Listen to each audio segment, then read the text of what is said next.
C'est encore vide ce frigo. Oh, 3 jours, il est vide. Ça, je sais qui c'est. C'est encore Alphonse, mon mari, qui s'empiffrait. Ensuite, il dit qu'il ne veut pas maigrir et qu'il se sent ballonné. Ballonné. Pour le bouffer, à qu'à reprendre le sport. Si tu veux perdre du poids, c'est le but. Et moi, ces conneries, il faut que je retourne faire les courses. Depuis des années, je me sers au Super U de la Barasse. Non, parce que c'est Marseille. Donc. Ils nous aiment pas, les gens, mais c'est Marseille. Mais c'est réciproque, hein. C'est comme l'OM et le PSG. Vous savez ce qu'ils disent de nous, vulgairement? Vulgairement, hein. C'est dans la Barasse.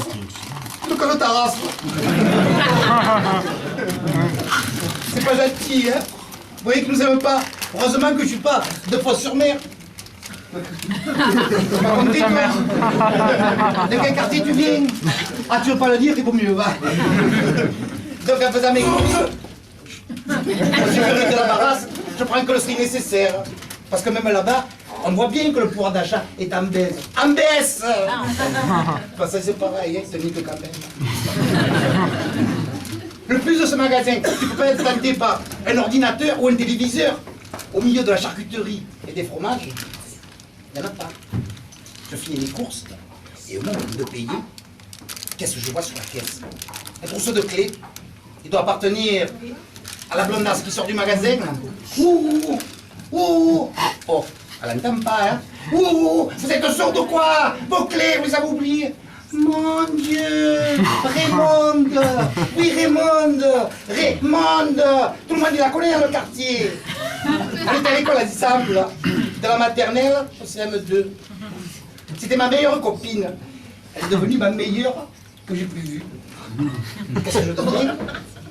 Je fais mes courses tous les 3 jours parce que mon mari, il bombarde. Hein. Alors, tu les prends tes clés, vous, merde! Tu sais par qui j'ai eu de tes nouvelles?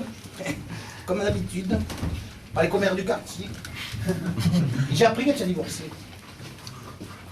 Je veux pas en parler. Ah mais c'est normal, c'est ta vie privée. Moi, je respecte. Hein. Son mari, il était au chômage. Toute la journée sur le canapé, bourré, à regarder sa télé, avec ses DVD, son home cinéma, et tout ce matériel qu'il avait acheté avec les crédits gros consommateurs. Les crédits revolver. Quand tu n'en peux plus, bam, tu te suicides. Avant que ça arrive, un huissier a débarqué, il a porté tout de meubles. Elle n'a pas supporté. Elle te l'a viré de suite. Elle est restée seule des années, mais maintenant elle a un copain. Il est pas beau, mais super gentil. Ils vivent ensemble, hein. Tu vois, quand tu manges, ça me pêche pas.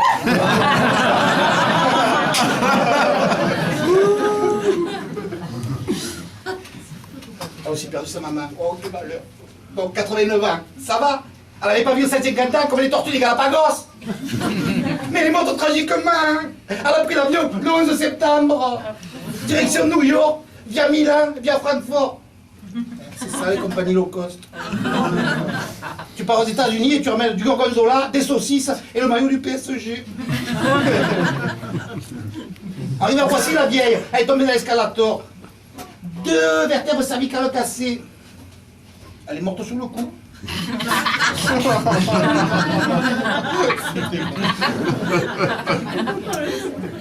Du coup, quand elle m'a dit ça, oh, ça m'a cassé le moral. Moi qui d'habitude prends soin de mon corps, j'avais plus envie de rien. J'en avais la chair de poule, les poils de mes jambes, des brosses à dents. J'ai pas eu le temps de m'épiler, je passe ma vie aux courses à cause de l'autre.